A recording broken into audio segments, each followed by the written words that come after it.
Hello everyone welcome to Bright Brain academy. आज आम पढ़ा आलोक प्रतिफलन एवं प्रतिसरण तो आउ गोटे पार्ट को जदि पूर्व पार्ट गुड़िक देखी ना तेज देखी नहीं आसतु कारण ये पार्ट गुड़िक बुझा पड़ोनी जदि पूर्व पार्ट गुड़िक बुझी नथिबे। या पूर्व आम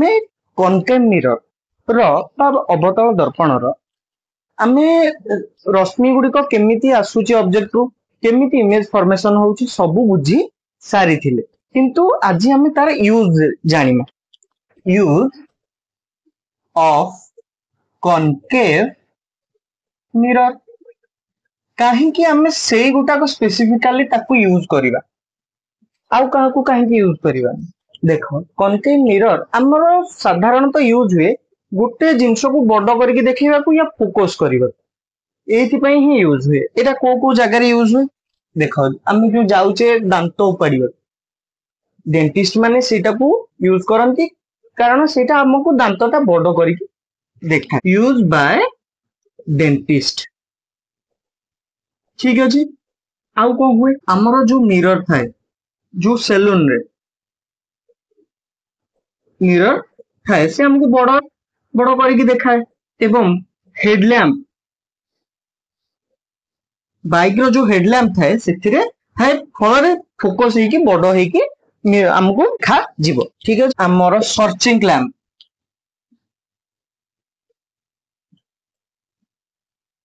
सर्चिंग लैम्प माने जो गुड़ा पुलिस किंबा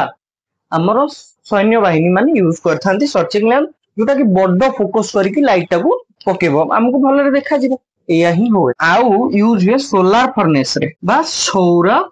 चूल्हा रे आमर कनकेव मिरर यूज हे थाए। जेमिति आमे कनकेव मिरर पढ़िले बर्तमान आमे पढ़िबा कन्वेक्स मिरर। कन्वेक्स मिरर रो दीटा जगह रे आमे देखिबा इमेज फॉर्मेशन को जगह रखिबा आमे वर्तमान किंतु ता पूर्व आमे तार गोटे सारणी बनेबा जेमति आमे कनकेव मिरर रो बनेई थिले। एते रहिबो हमर ऑब्जेक्ट टी कोठ रहबो माने वस्तुटी इमेज कोठ रहबो प्रतिबिंब प्रतिबिंबटी कोठ रहबो तार आकार केमिति हबो आउ तार प्रकृति किपरि हबो। जदि आमे ऑब्जेक्ट की बहुत बा अनंत दूर रे रखिबा तो इमेज टी कोठी फॉर्म हबो इमेज टी नेक्स्ट साइड रो आमे समस्त जानचे एटा होची गोटे उत्तल दर्पण एटा उत्तल दर्पण पे तो नेक्स्ट साइड रो फोकस टी फॉर्मेशन हबो आकार बहुत क्षुद्र माने अत्यंत आउ प्रकृति किभଳି हबो सळख ओ आभासी। ठीक अछि आउ ए जो ऑब्जेक्ट की हमें आउ टिके पाखो आनिबो पी पाखो को हमर जो पोल अछि ता पाखो को टिके नै आसीया तो ए जो फोकस आउ पी मध्य रे पी आउ फोकस मध्य रे इमेज टी फॉर्मेशन हबो। एटा अत्यंत क्षुद्र थिला एटा टिके क्षुद्र रहइबो सेही सळख एवं आभासी हबो। वर्तमान हमर रे डायग्राम पढ़िबा उत्तल मिरर एई दीटी जिंस उत्तल मिरर रे दरकार हबो जोटा कि तुम एग्जाम रे आसीबो या अपेक्षा अन्य जिंस अछि किंतु हम पढ़िबा दरकार भी नै। एटा गोटे उत्तल दर्पण एटा होची पी पी हेले एटा एफ एटा सी तो आमे जदी अत्यंत दूरता रे इमेज हमर ऑब्जेक्ट की रखिबा से इमेज जीवो इमेज जीवो इमेज जीवो इमेज जीवो किंतु एटा फोकस ऊपर जाइकी पड़िबो अत्यंत दूरता रे रहिले हमर फोकस ऊपर जाइकी इमेज टी फॉर्मेशन हबो एवं ता सळख हबो। ठीक अछि हमर अत्यंत दूरता रे रखले उत्तल दर्पण पई हमर इमेज टी फोकस ऊपर हबो। या पर जीवा आमे कोन करबा आ गोटे मिरर नबा एटा पी एटा एफ एटा सी आमे जदी टिके पाखु को आनिबा एटा धरो एठी पूर्व इमेज टी थिला एठी के आमे आनिबा तो एठी कोन हबो एमती जीवो एमती फॉर्म हबो ए कोन करिवो एठी फॉर्म हबो पी आउ एफ मध्य रे ये सळख हबो उभय आभासी हम कारण मिरर रो पछपटे फॉर्म होउछंती तेनु आभासी उभय हम केही रियल इमेज हेबेनी सब वर्चुअल इमेज हेबे तेनु सड़क एवं आभासी हम वर्तमान आमे मिरर फॉर्मूला पढ़िबा मिरर फॉर्मूला पढ़ी के हमर लाभ कोन आमे समस्त जानिचे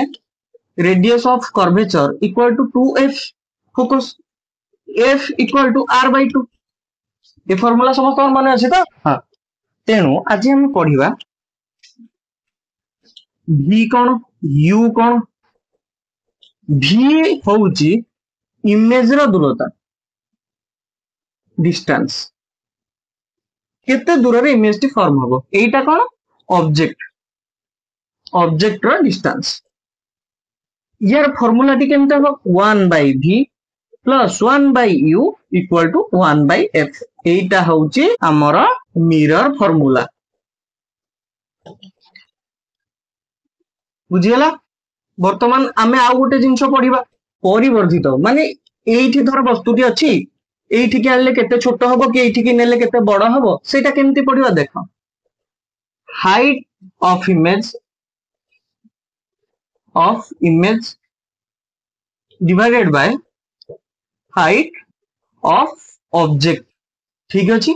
ए फार्मूला टा भी मने रख वर्तमान आमे देखिबा साइन कन्वेंशन साइन आमे जानिमा निहाती दरकार कारण कोटा पॉजिटिव नबा कोटा को नेगेटिव नबा आमे सेटा निहाती जानिमा दरकार देखो ए साइड पॉजिटिव ए साइड नेगेटिव नेगेटिव ए ऊपर साइड पॉजिटिव ए तळ साइड नेगेटिव एटा को आगे मन रख तापे आमे मिरर वाइज देखिबा धरो आमे गोटे कनकेव मिरर नबा बा अवतल दर्पण कनकेव मिरर नबा बा अवतल दर्पण एटा होची अवतल दर्पण आमे ताको एम्ति डिवाइड कर दबा करला फल रे ए साइड टी पॉजिटिव एटा नेगेटिव एटा पॉजिटिव एटा नेगेटिव सेही भली आमे जदी एई जागा रे गोटे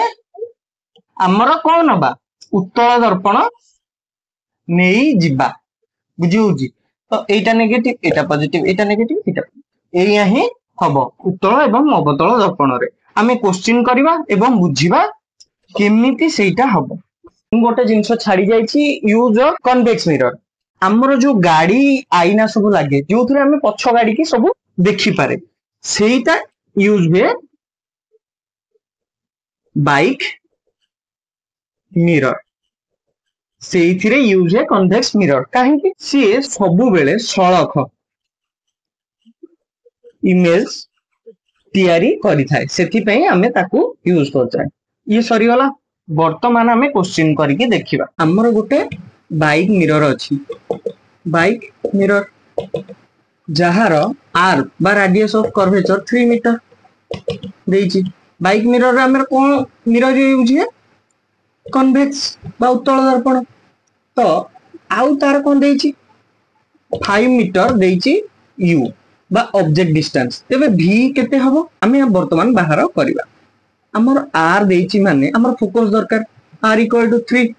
तो f equal to 3 by 2 equal to 1.5 तो एटा हे गेला 1.5 तो ई जो u टी रहिछि तो एटा पॉजिटिव होगा ना नेगेटिव होगा देखो u टा सब बेले एकर रहइबो मिरर टा एमित रहइबो आमे एकर रखितले अलग कथा किंतु एकर अछि एटा नेगेटिव रे जीवो तो 1 by v plus 1 by u equal to 1 by f एकर पळेबो 1 by v equal to 1 by f minus 1 by u आमे ऊपर को नै जीवा ताले तो काटी दबा काटी देले हमर 1 by v equal to 1 by 1.5 minus इकर अछि माइनस माइनस तो एटा प्लस हे जिवो तो 7.5 हे जिवो 5 plus 1.5 equal to 6.5 divided by 7.5 v हे जिवो हमरो 7.5 by 6.5 इक्वल टू 1.15 हे जिवो ये आंसर ठीक गला तो वर्तमान पाई एति की जदी वीडियो टी भल लागि जे तेबे लाइक शेयर एंड सब्सक्राइब करिया को जमा भूलिबनी आगो वीडियो टी बहुत जल्दी आसीबा को जाउछ तेनु सेति पई अपेक्षा करी रहिबा हमें आगु को पढिबा।